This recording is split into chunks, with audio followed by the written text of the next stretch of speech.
I started to realize something. Man, we play this game on Sundays, and it's really the Lord's day.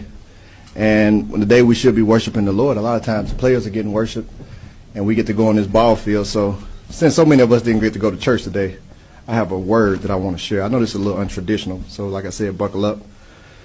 Revelations 3:20 says, "See, I stand at the door and knock. If anyone hears my voice and opens the door, I will come in and dine with him and eat with him and he with me." I want to tell y'all about a knock that I heard this week. A lot of people don't know this, but on Friday, my daughter, she's 4 years old, she had her third epilepsy seizure attack. It's my same daughter who survived retinoblastoma. She's been totally cleared of that, but she had her third seizure. And it's been almost 2 years. She was about a month away. If she would have had no seizures for one more month, then she would have been off the medicine, but now we have to start that clock all the way over. It was on Friday when a bunch of kids were over at the house and she was playing, and I noticed something was off. And I told her mom I thought she was having a seizure. Her mom is pretty good. She saw it, my wife, and we took her in her room, didn't want to cause a scene. And she started to foam at the mouth, and it was her worst seizure. For 30 minutes, she seized. She wouldn't come, and we had to call the paramedics. They came, and so over the course of time, it ended up being a total of 30 minutes. They got her in. My wife got in the paramedics with her. I got behind them driving. You can imagine all the thoughts that's racing through your mind. The last sight you see of your daughter is she's totally out of it. Got to the hospital, and my wife told me that my daughter stopped breathing in the car twice.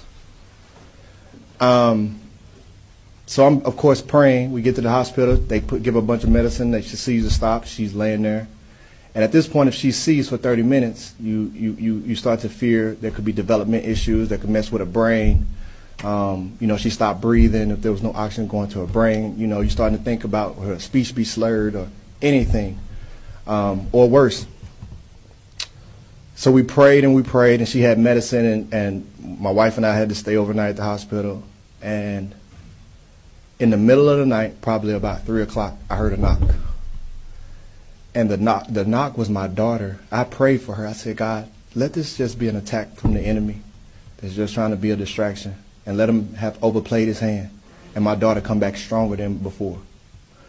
When I heard my daughter talk in the middle of the night, and my daughter, she doesn't have any development issues, praise God. She doesn't have any slurred speech, prior to this. She woke up talking clearer than she was talking before. Now, anyone who deals with epilepsy knows that it takes a few days for them to come back. They usually can get back to normal wherever they were, but it takes a couple of days. They're groggy. It's a lot because what their body is like, it's like the TV just staticking in their brain. She was talking clearer than before, and it was 3 o'clock, and we heard her talking. We let her talk for about 20 minutes and said, "Hey, baby, it's nighttime. Let's go back to sleep." And I just prayed. I started saying, "Praise God, praise God." The next morning, when she got up, my daughter was so sharp. She was able to talk to me and her mom. I mean, clear conversation. She's sharp for a 4-year-old. No stuttering. All her words clear. And my daughter, like I said, my daughter is already sharp. She was sharper than before. And if any of you were able to have a conversation with my daughter, you wouldn't know anything had ever happened. So we had a birthday party for my 7-year-old daughter that day. She got to be released from the hospital, and she came back home. And it was as if nothing was happening. She was playing with the kids the day before, and she had the worst seizure that she had ever had. And the next day, she's back out there playing with the kids. Now, of course, we can't let her get overstimulated. We have to keep bringing her in, have to keep cooling her down. Can't let her do too much just because of protocol. But when I tell you, I got a chance to hear a knock from God. And what I want to share is we get to play this game, and it's great. And there's so many amazing things that happen in that game. And everybody wants to hear about them. But when we leave this game, we go back to being regular people. And regular people are living life. And people are waiting for a knock. And the word says who Jesus is, he's knocking at the door. All you got to do is get up.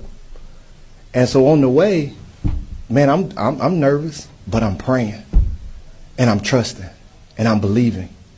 And I'm asking for my daughter to make it through. I'm asking that she's better than before. And God gave me just what I asked for plus some. I was blown away. And at that point, I knew, well, the game is going to take care of itself. My knock had already been answered. And I just want people to know, like, if you got stuff going on in your life, Lay it before the Lord. Lay it before the Lord in trust. And be expecting of a knock. Because the word says what you have to do is you have to get up and open the door. He's not going to open the door for you. He's going to knock. But you have to be listening and waiting for the knock. And when you see it, you have to get up and open the door. And your blessing is going to be there. Now, I'm going to be here to talk about football next week. I wish y'all well. Happy Sunday and praise God.